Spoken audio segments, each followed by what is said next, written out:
For you, Ajahn Cunda, it's going too high there. That's the sound. There we go.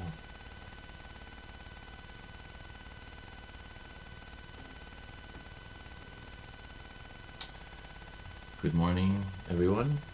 Welcome to the Hermitage Dhamma. As you can see, I am no longer alone here at the Pacific Hermitage. Venerable Luang Pasanno, my teacher, and Ajahn Karunadhammo are both here. They arrived 2 days ago. Was it 3? Actually, it was on Wednesday. It was Friday. And so, blessed with their presence. This is a very happy moment for me. Not to say I haven't enjoyed the live streams, but quite a blessing for the community, and I'm very happy that everyone will have Luang and Ajahn Cunda here. And we arrived.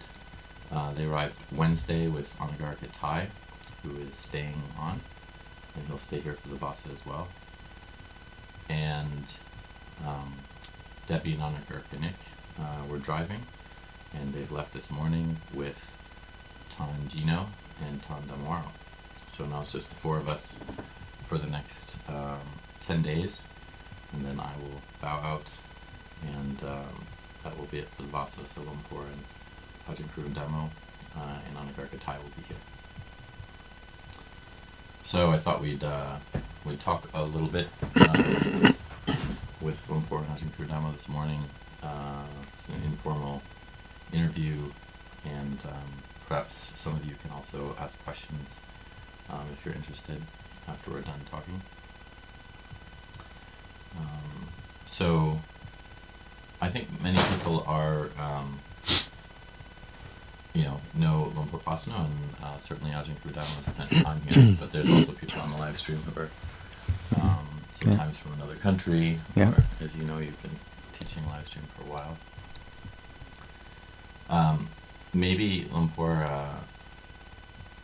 one of the questions was you've been the abbot of Wat Pananachat and Abhayagiri. That's about, I think that's almost 35 years. Right? Yeah, I was 15 years as the abbot of Wat Pananachat, and then what was it? 20 years of Abboting. Yeah, it was 20 years. Mm-hmm. 20 years of abbot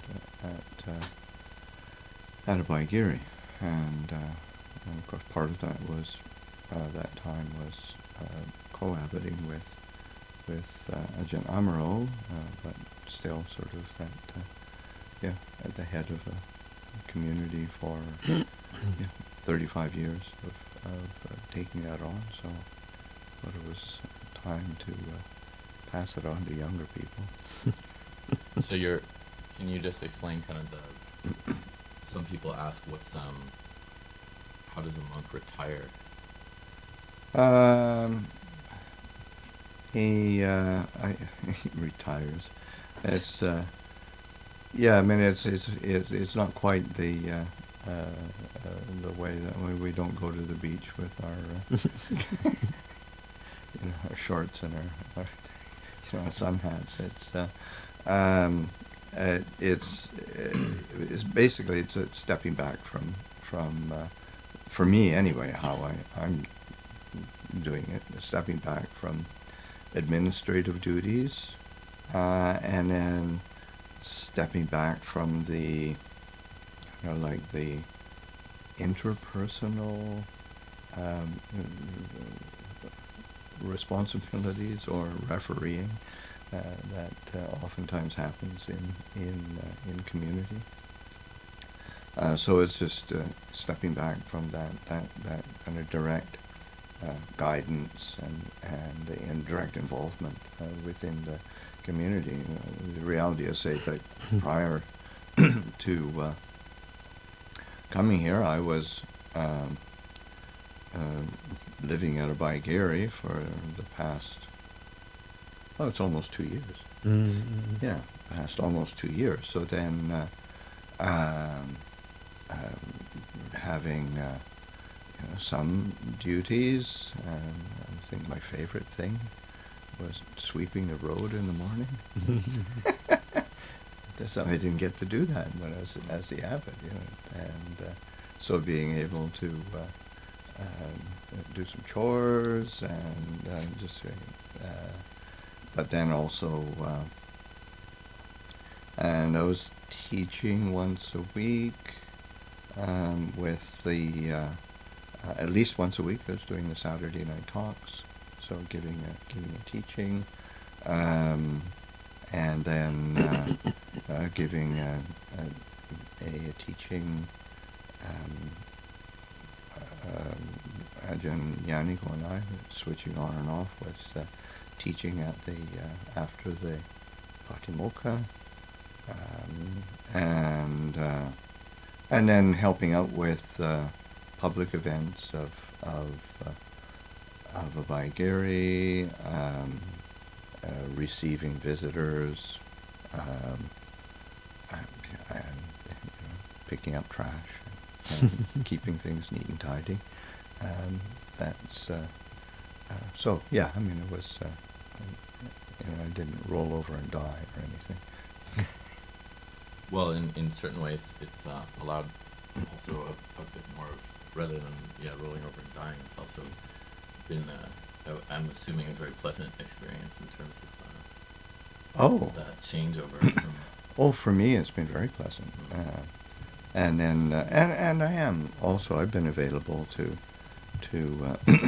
a variety of the monastics there to check in if they wish, but it would be. But yeah, definitely being a part of the community and but in stepping back to a certain degree and letting.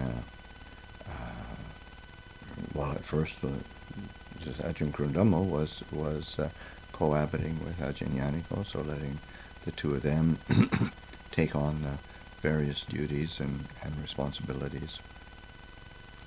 And then now, with past year, I guess, since Ajahn Karunadhammo stepped down, then Ajahn Yaniko has been taking on the leadership roles on his own, and that's so just letting that unfold, and then but then also being there to help and guide if necessary. I think that's my title is a guiding elder, so that as a resource rather than in an active role. I would think that going from an administrator and having to make decisions and people coming and making decisions, poor decisions all the time, to now being sort of somewhere where people are seeking solely your spiritual advice, would seem to me like a much more just enjoyable way to live as an elder monk. Yeah, as an elder monk, it's very satisfying to see and to nourish people's aspirations, spiritual aspirations, and then also being in terms of people oftentimes be asking me about things about the monastery, and I've learned a new mantra during this time. Is that you have to ask the abbot. It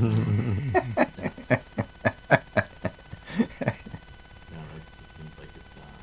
I'm just thinking about either myself being here or just seeing when we were at Abhayagiri as the abbot, there was just this constant flow of people knocking on your door, and myself included. Asking for you to make it. What do we do with this? How do we do that? Yep. Yeah. And just that's. It's just I would think just kind of like then having to or being able to just interact with people on a level of encouragement and coaching and really helping them with their Dhamma practice. Yes, no, it's very satisfying. It's a very nice place to be in my life. Yeah. And Ajahn Karunadhammo, you also retired. I have, So to speak. yeah, and you've been in a retreat. So you were here for the last Vasa with Hanurakito and Ajahn Siddhanto. Correct. And then you spent the last 9 months in retreat at Abhayagiri. Yeah, about 8 months. Yeah. 8 months. Yeah. That hasn't been done too much.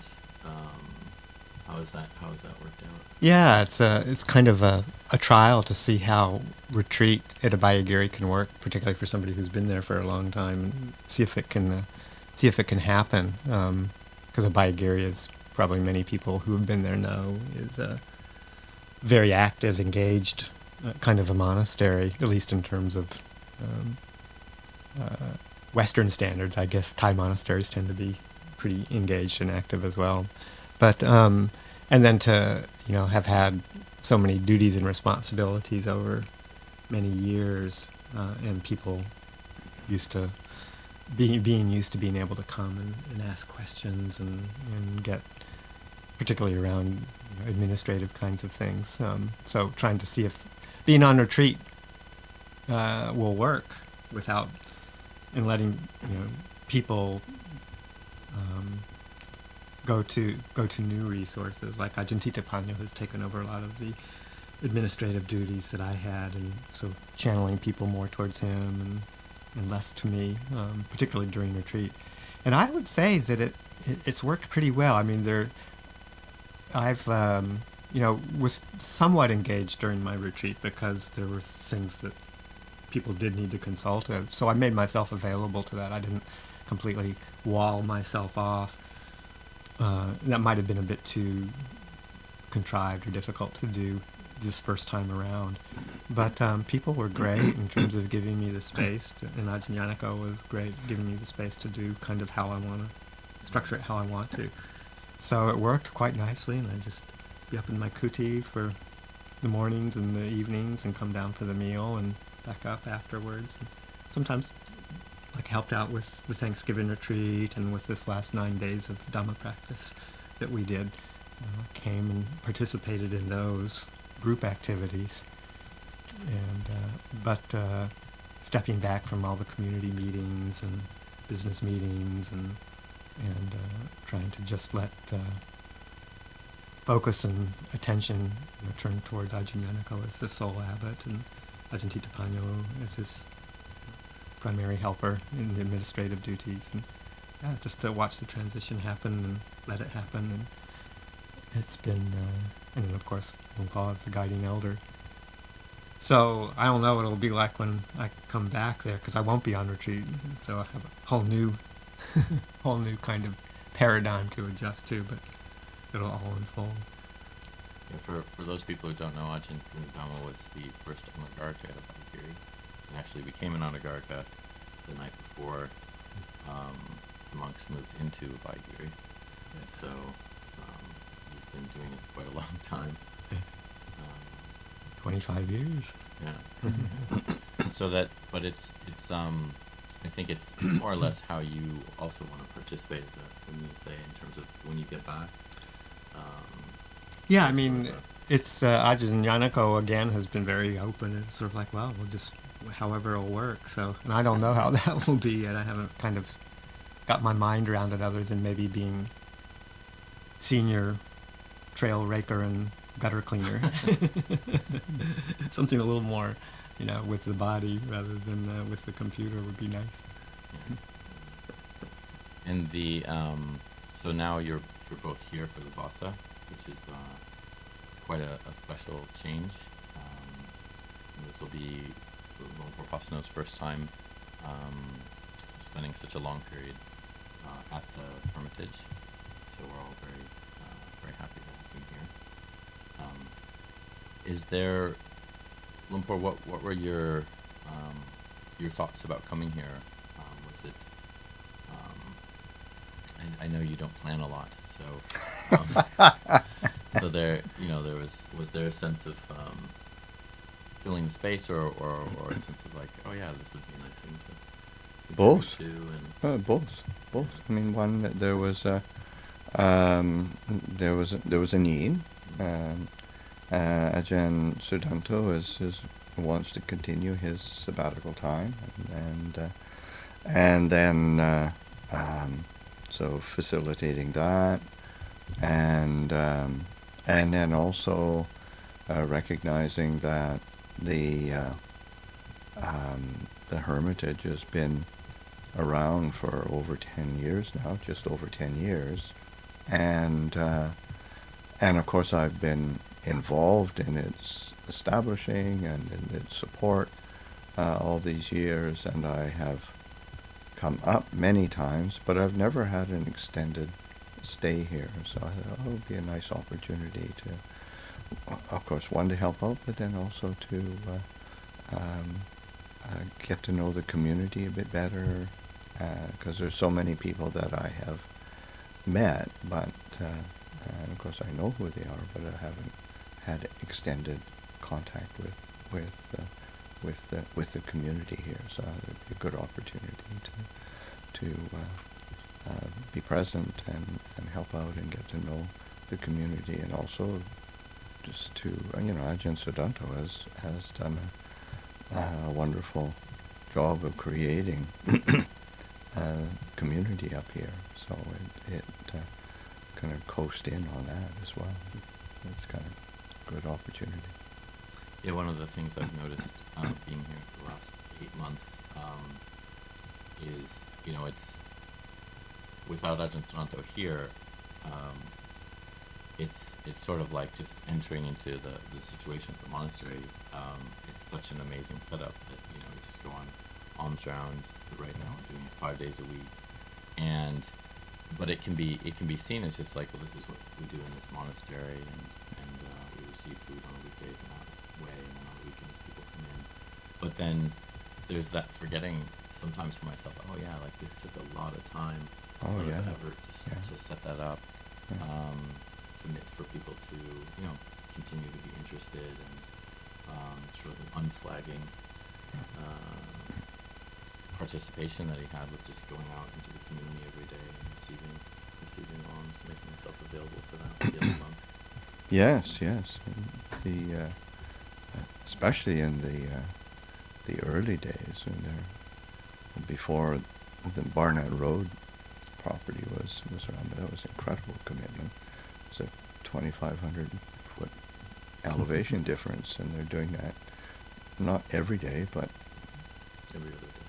every other day, like 3 or 4 days a week. And then even the other one the other alms road wasn't as if they were, it was particularly easy. So it was quite a commitment, and there's some unique aspects of let's say of the Hermitage which are very interesting. I mean, one, it's of course it's a fairly small community. White Salmon isn't, it is a, it's not a big town, and I mean, I grew up in a small town, so it doesn't take long for everybody to know who you are, and so that, but it's been extremely well received, and then the yoga samadhi connection from the early days has been I would say kind of unique and a very special way to be able to connect with the community. I think in the West, because that's once a week, giving the meditation teachings at the yoga studio.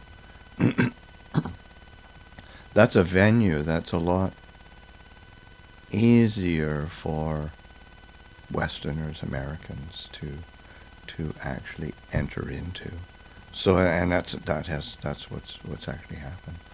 So even Abhayagiri's been around for a long time, but I meet people all the time who are locals, and it's sort of, I've always wanted to go up there, but it's a monastery. I don't know whether I'll do the right thing, or I didn't know you could go in there, and go in there meaning like go up the driveway, and so having that public venue for the outreach has been amazing, because it's say before the pandemic, it was on a weekly basis was 30 to 50 people, and that's not a small number of people in a town this size, so it's quite amazing, and so it's made it accessible to the community, and then it's facilitated the connection of the Hermitage to the local community. And also, I just wanted to open up, if anybody has any questions, please feel free to ask anything. So I don't have to be the only one here asking questions. Ajahn Cunda, you've seen the Hermitage grow over a longer period of time, staying there for longer periods of time. Have you noticed changes in those times in terms of maybe the interest and the people, similar to what Luang was talking about with the access and yoga samadhi and people's interest in town locally or even further afar? Yeah, as you say, I've been tapping into the Hermitage fairly often, come and stay for a vasa or shorter periods, but and I mean, I have to say that right from the very beginning, the support was really incredible, and core group of people who are still involved has just been really amazing for 10 years, longer, 11 years. And then, I think there's always this core group of people that you have in places, and then people who come in, stay around for a while, for varying lengths of time. Some stick for a long time, and others kind of move on. And the participation from people in Portland was also strong in the beginning, and then that goes through its fluctuations too. And the pandemic, of course, has had its limitations, but the core group of people here in White Salmon and in the Gorge in general, that's been actually quite steady and very heartwarming. And I'm hoping that we'll see more of that this year than last year, with the pandemic kind of starting to subside. But I think the fact that Ajahn Cunda started a almost daily alms round makes the visibility of the Hermitage all that much more so. And even if people don't participate, say, in the yoga samadhi teachings or maybe this live stream kind of stuff, people notice the presence of the monastics, the sight of the samana, one of the heavenly messengers, in town just from Bindabat, and miss that, when that doesn't happen. So even they may not be active Buddhist participants or meditators, that whole aspect of community involvement is quite alive and fresh and always changing. New people coming up and wanting to know what's going on, and people tapping in. We'll see how the yoga samadhi resumption you just started takes place. I imagine there will be, after a year and a half, some transition, new faces coming, and kind of thing. But it's it's a vibrant community. Yeah, that's already started happening. There's new people almost every week. Yeah. People are coming in and have an interest. Yeah. Well, I think that's one of the things that makes this such a unique and very important project, is the integration. Right from the get-go, the integration with the local community. and it kind of takes the mystique of monasticism or what we do as what we can offer to the community, and fleshes it out from just being something that's teaching meditation to there's many organic ways that people can participate in a community like this. It's not just going to learn how to meditate or to receive Dhamma teachings. It's a very community-oriented kind of thing, much more like on the traditional Thai model or the Asian model, where there's many levels of participation that people can join into, and it's very much integrated into the local village of White Salmon. Yeah, that's one of the things I was talking about yesterday, and I apologize. It looks like we're having technical difficulties, at least on seeing whether people are still there, but hopefully it's still working out. But you can't tell us if it is or not because we can't see it. But yeah, I was thinking about how, like at Abhayagiri, it doesn't. We do go on alms round from the monastery, and you walk down the road. And there's some people offering occasionally, and they see us, and there's a local feeling around the monks, people who live close to the monastery, knowing that the monks are there, and that we're not just, some of them know that we're not just going for a walk on alms round day. But here, it's a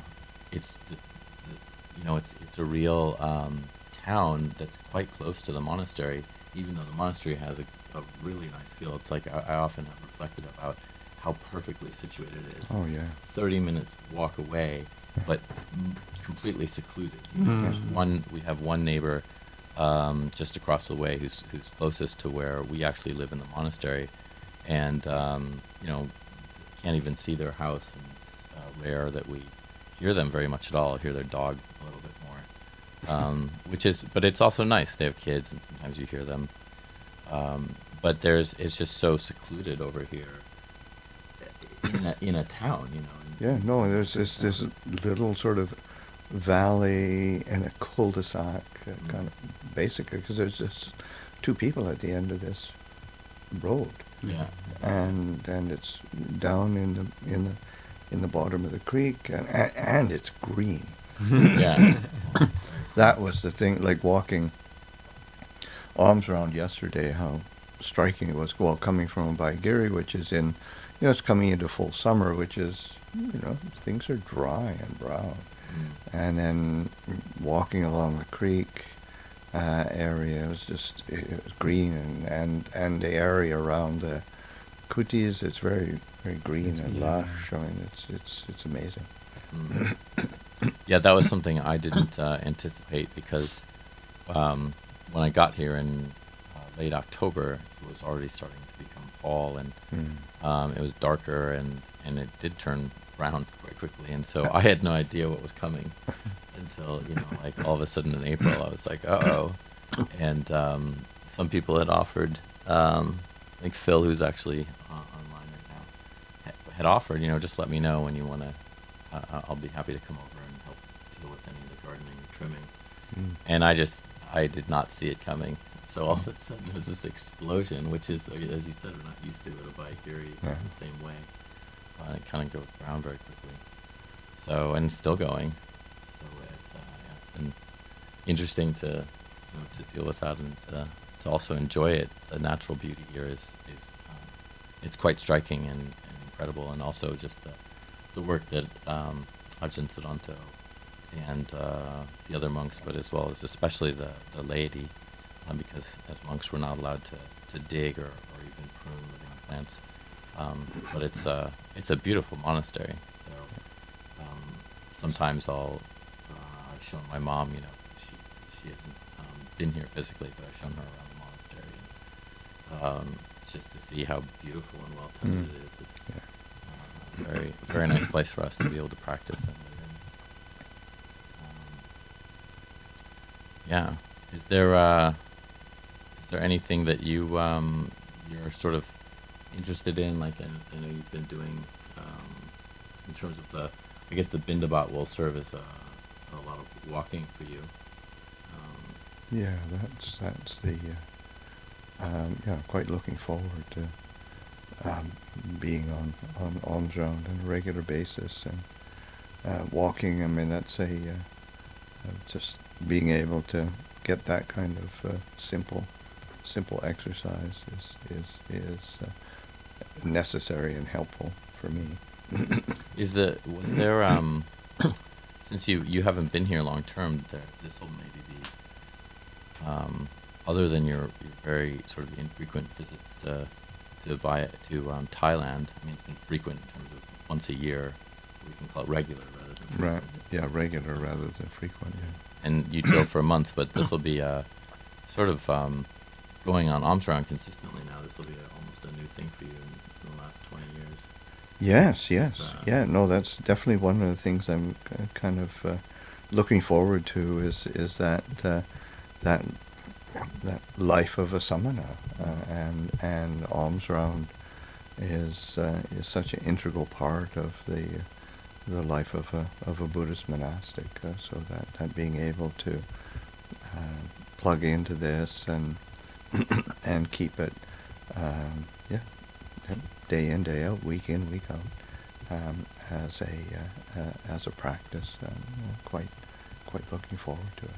Was that something over the years at Abhayagiri that kind of, did you ever feel like, oh, it's just a different way of being rather than in Thailand it's so much a part of the practice, it's just the daily life experiences going on Amsham? Was that, I know you might not say you missed it, but was there an aspect that you kind of could probably feel that was different than your time in Thailand? Well,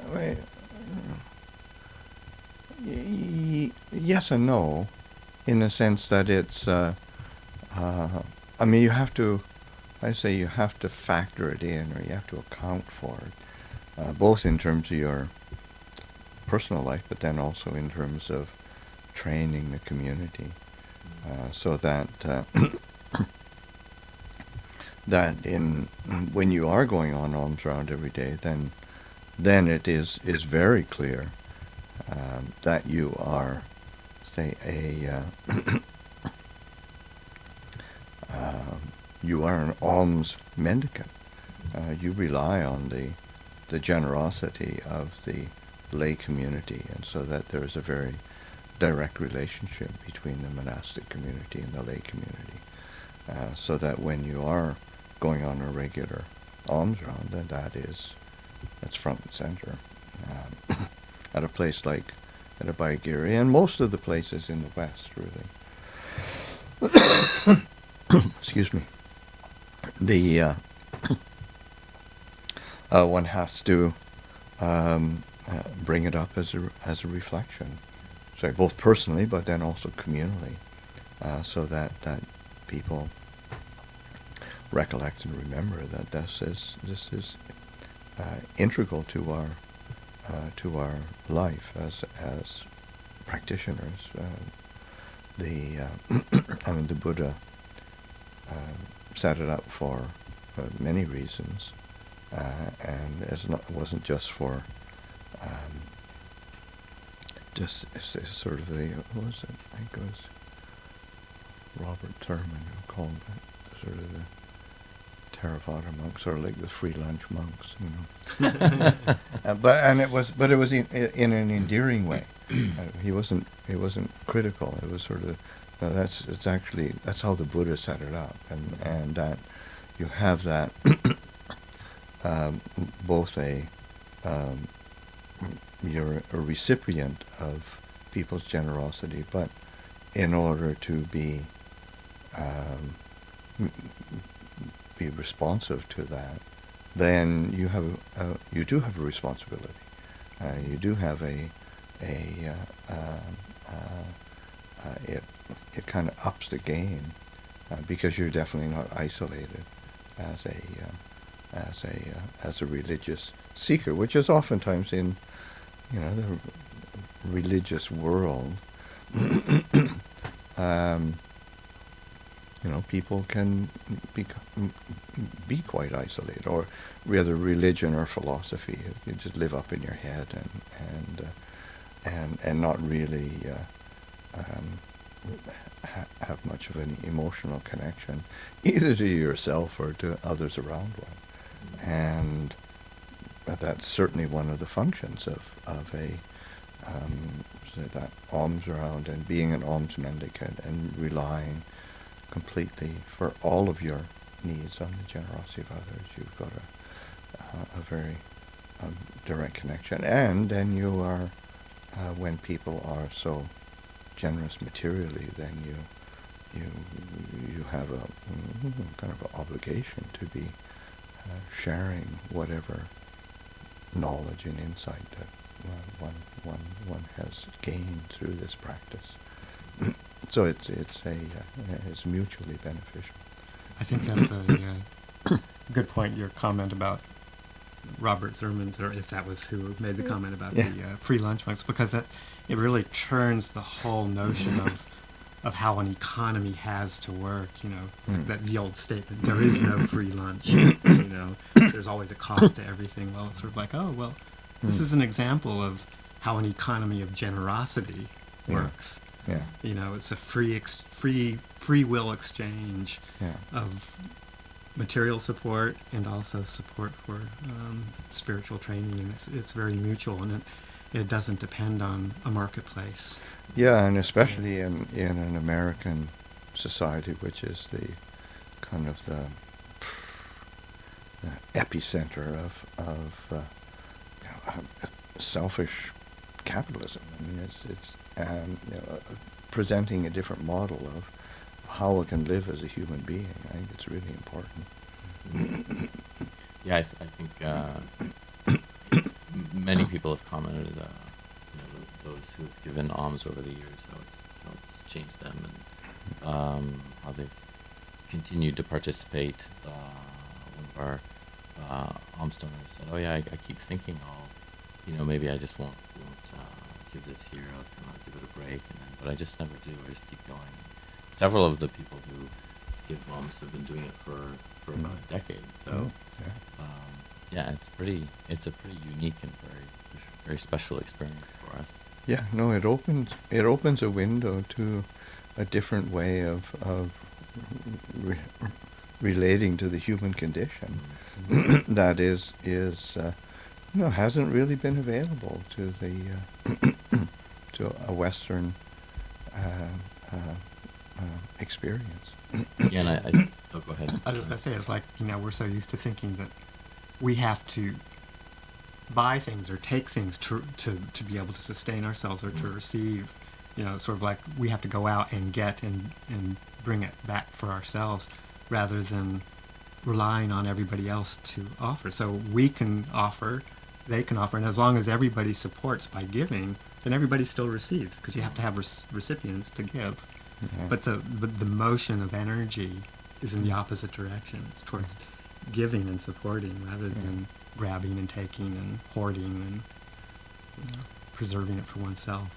Yeah, and I guess there's a holistic model like that, because it can be easy for people, as you were saying, like where there's an attitude of, well, there's no free lunch, but people don't see that there's the monastics are there's a lot of gift giving in terms of what monastics are doing, what we're cultivating, how we're essentially trying to uproot greed, hatred, and delusion is a huge gift to the world in and of itself. But then also just that contact with the samanas, that the people who are they're giving food to us, and they have that contact with us. So they have an interest in the Dhamma, they have an interest in what we're doing, but they also have an interest in cultivating their own generosity. And I know for some of them, they said that's their that's one of the benefits that they see so much of, is that kindness in the heart that arises through that giving and interest in stuff. Yeah, well, that's the thing is in terms of just the human heart and human well-being, it doesn't arise through getting, and it really, and even when we're, and it's not just on a material level, you start realizing that how much of our warmth of human connection is through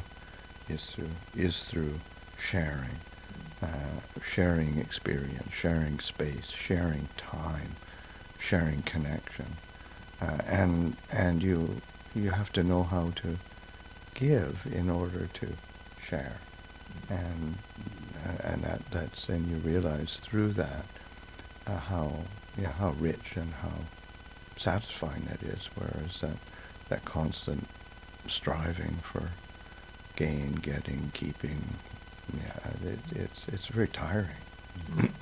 Yes, and the material giving, as you were saying, is not just that. That's actually a fairly minor part of generosity.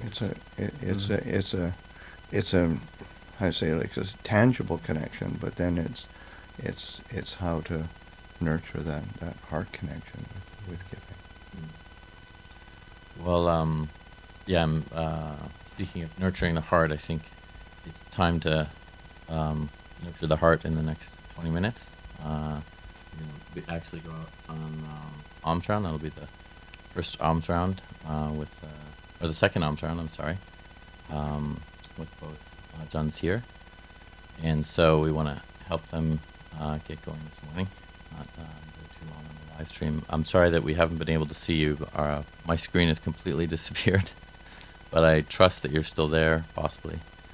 And this morning, for example, we've been asked by one of the kids who used to go to the Montessori school that we would visit, and they would offer food to us in the mornings. One of these kids graduated from that school, and so she emailed the monastery and said, "Hey, can you come to my house? Because I'd like to still offer alms."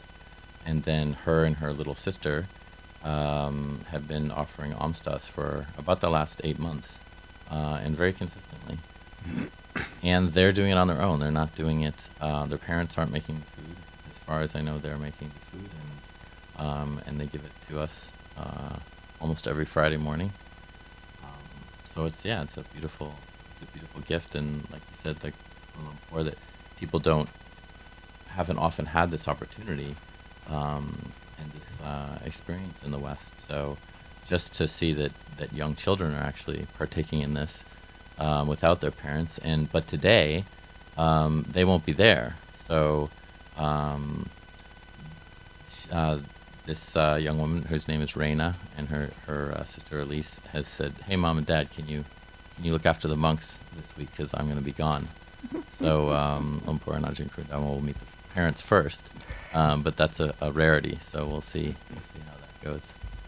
All right. Well, I'm going to end the live stream here, and thank you, Lumpur and Ajahn Karundhammo, for being part of this. And from now on, Lumpur and occasionally Ajahn Karundhammo will be here. We'll Both be here, yeah. I mean, on the live stream I'm talking about. And so I'm going to get them up to speed on running it themselves. So this will be my last time here. So I just wanted to wish everyone well, and I will see you around. Take care of yourselves, and please do take the opportunity and enjoy this very rare time with Lumpur and Ajahn Cunda here. Be well.